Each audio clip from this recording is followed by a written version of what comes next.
Hi, welcome to HardReset.Info channel. Dear viewers, in front of me Microsoft Surface Book Pro 7 Plus, and now I'm gonna show you how to force restart this device if the screen is not responding.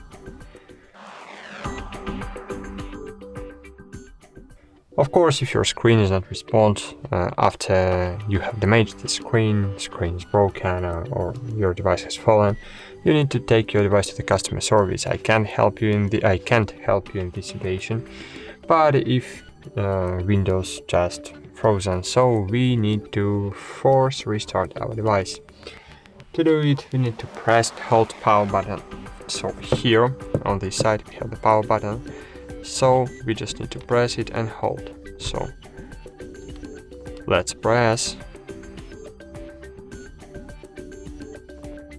After a while, screen will be disabled, and when you will see the Microsoft logo on your screen, you can release the power button.